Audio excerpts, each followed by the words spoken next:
It is time for sports, and let's see if we can get this done right here.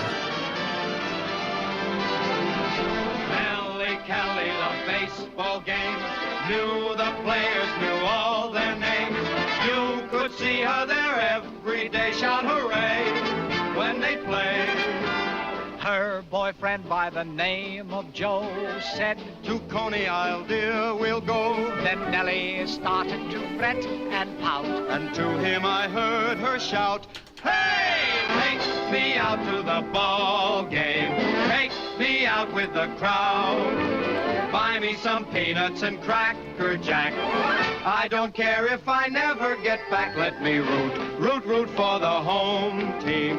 If they don't win, it's a shame. 'Cause it's 1, 2, 3 strikes, you're out at the old ball game. That's Frank Sinatra and Gene Kelly. Take me out to the ball game. And we were at the ball games yesterday. Good morning, Mike. Good morning. How are you? I'm good. Yeah. It's kind of nice to hear Frank Sinatra and Gene Kelly sing that.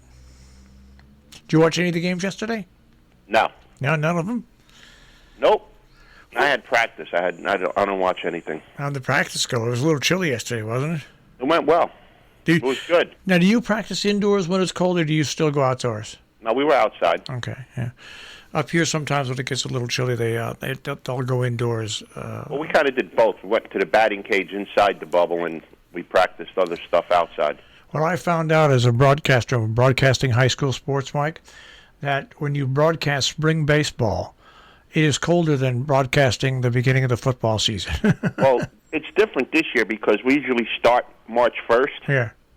But we're not. This year we started April 1st. So about a month later then, yeah. All right. So it's a lot better. Yeah. Even though it was cold yesterday, it's not like it's March. No. All right. Well, anyway, so baseball is back, and Do you know why the Mets game got postponed yesterday? No. That's one of the 7 mysteries of the world. The Mets? They were supposed to play in Washington last night, and the game got called off. In No Washington? reason, just called off. Yeah, I'm looking at the day. It doesn't give any reason. No. No. Could it have been cold? No, they No. play in the cold. They play in the cold. Yeah, I don't know. So how about the Mets? They signed that guy for almost $400 million, $340 million. Yeah, it was the first thing they did right in a long time. Now all he has to do is stay healthy for 10 years. That's it. You look at the numbers. It comes to, I think it's like more like $35 million a year, which It's a lot of money for a second baseman. But if it's somebody you can build your team around and keep your team around, it's not a bad investment because the Mets are known for some really stupid investments. They're still paying what's his name? Bobby Bonilla. Yeah, they're still paying Bobby Bonilla. My opinion, 10 years is too long of a contract for anybody. Way too long. A lot of things can happen in 10 years. Well, and you still have to pay this guy. And especially baseball, it can take something as freak as a fastball errantly hitting somebody's wrist and shattering it. I mean, you're right. Any sport, 10 years is too much. It's a long time. It's a long time. There's no doubt about it. But, the players dictate everything. And if the owner said no, then they'd say it's collusion, and, they're ganging up against them. So it's a no-win situation. So if the Mets didn't do it, somebody else would have. So I guess the Mets did the right thing in giving them the money. And in the NFL, they added that 17th game during the regular season. The Giants are going to play Miami. Who cares about that extra one game? Come on. I just, the groping for money in professional sports is absolutely amazing. I guess they want to make back money they lost. Maybe they should have played 24 games. Yeah, it's just, but it's so apparent why they're doing it. It's just, it's not. You have to spend a fortune to go out to a sporting event if it's professional nowadays. Oh God, a fortune. Ridiculous. The days have taken, and you can see it in the crowds. The number of kids in crowds is down drastically. Families of 4 and 5 aren't going. No, they're not going can't afford it. Well, family of 5, you're looking probably at $600-700 to go to the game. More than that. It's Family of 5. yeah. I mean, if you're going to sit up with the lights, it's $100 a piece. Yeah. So that's $500. And then most places, it's $50 to park. Yeah. Crazy, crazy, crazy, crazy. Ridiculous. When I used to go watch the Giants in Giants Stadium, parking was $5. $5. When I used to go watch the Giants at Giant Stadium, everything was free. I knew everybody. I knew the lot guy. I parked right near an exit, and I knew somebody to get me in, got in for free. It was beautiful. I seen any football game I wanted in Giant Stadium for free for about 10 years. Too bad Any game. Too bad you weren't a Giant fan. Well, I went there for obvious reasons. Yes, yeah. I was in the end zone when Flipper Anderson scored the touchdown and ran right through the tunnel to the locker room to eliminate the Giants. You were at that game? I was there. I was at that game.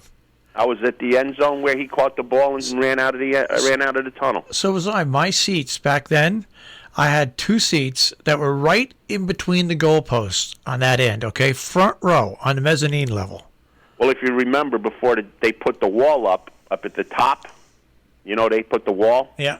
I used to stand on a rail in the same place.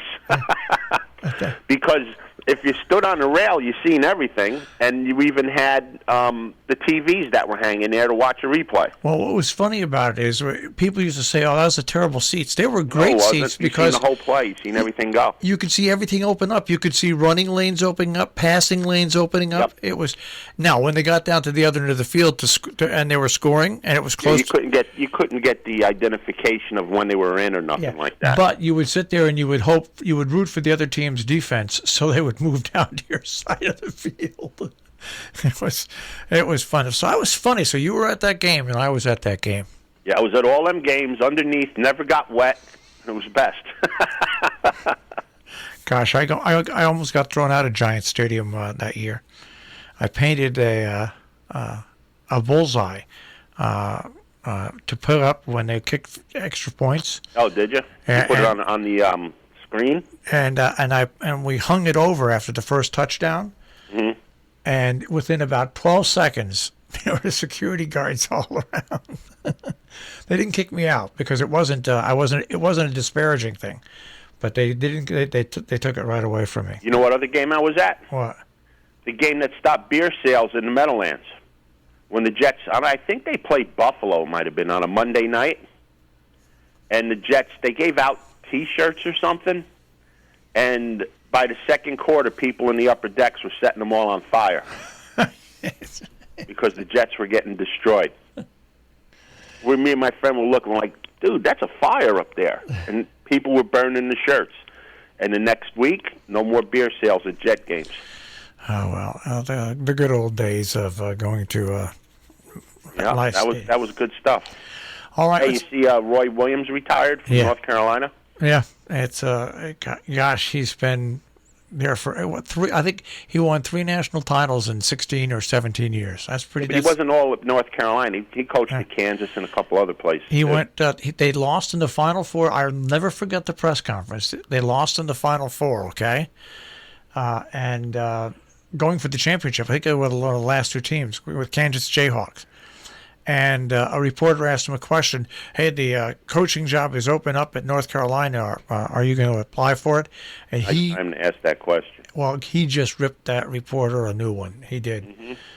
And, of course, later on that summer, he did sign with them. He did. But still, that was not the right time to ask that question. For some reason, that just sticks in my memory. As well, maybe because the reporter was so stupid to ask the question. Hey, you're avoiding the elephant in the room. Which one? Yankees lost. No, it's before I started playing that song. I said it's Mike Cozzi season, ladies and gentlemen, because no matter what, as a true Yankee hater, he'll come alive. See, people don't understand that. Like I was talking to these guys yesterday, and they start talking about the Mets. I'm like, why are you talking about the Mets? I'm not a Met fan. They don't believe me when I tell them what I do. They don't believe me. I said, all right, well, when I come to practice on Saturday, I'll bring my Yankee hater hat. I'll show you. No, I said that right before we went to sports. I said, we'll probably be hearing more sports because especially if the Yankees have a bad season.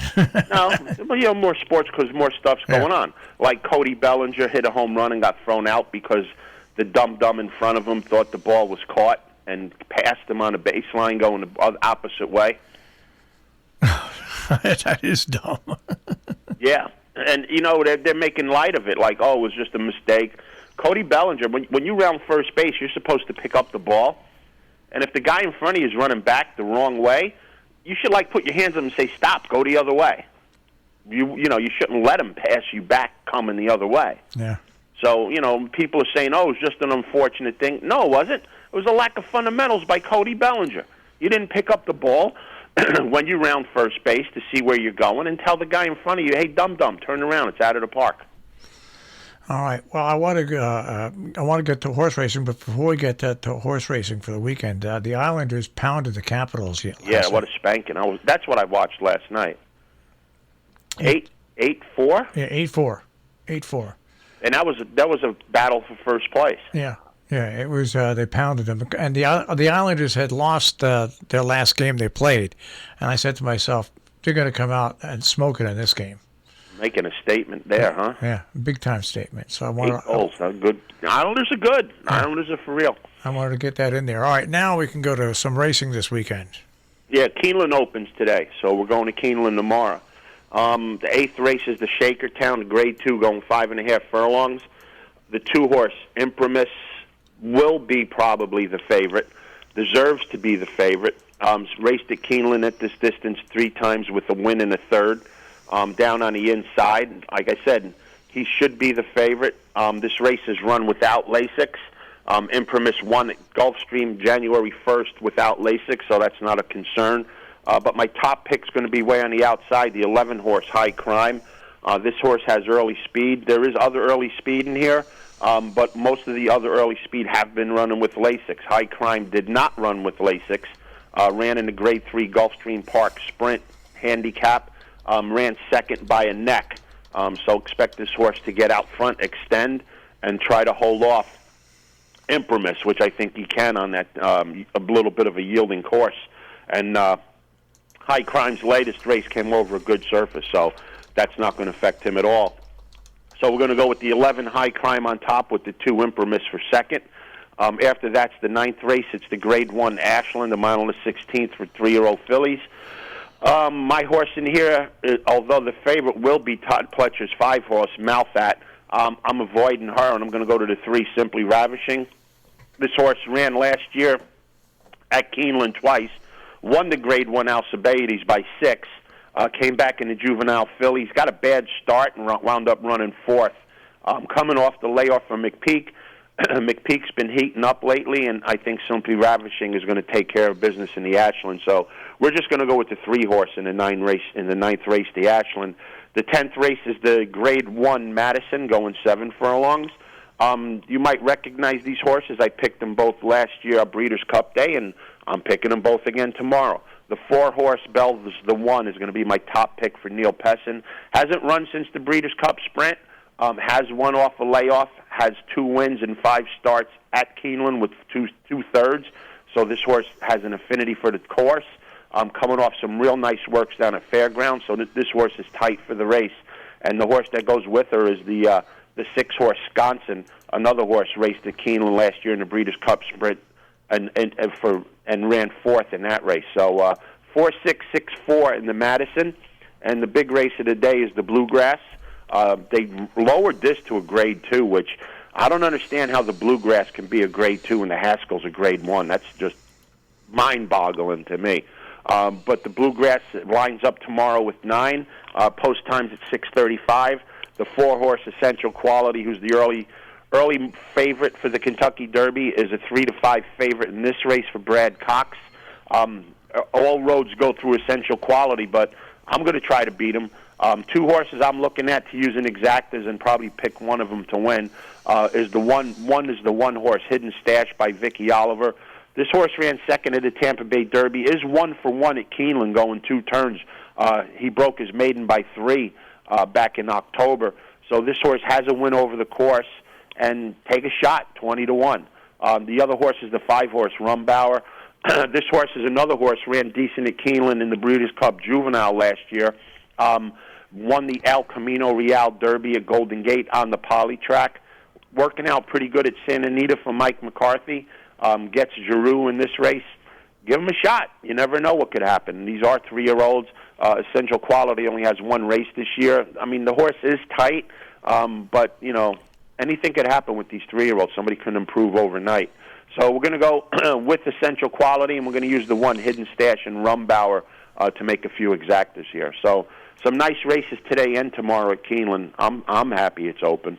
All right. Well, I want you to have a good weekend, Mike, and we'll check with you Monday, see if the Yankees win any games in between now and then. Oh, I'm sure they'll win. All right. Have a great weekend, buddy. Have a good weekend, guys. All right.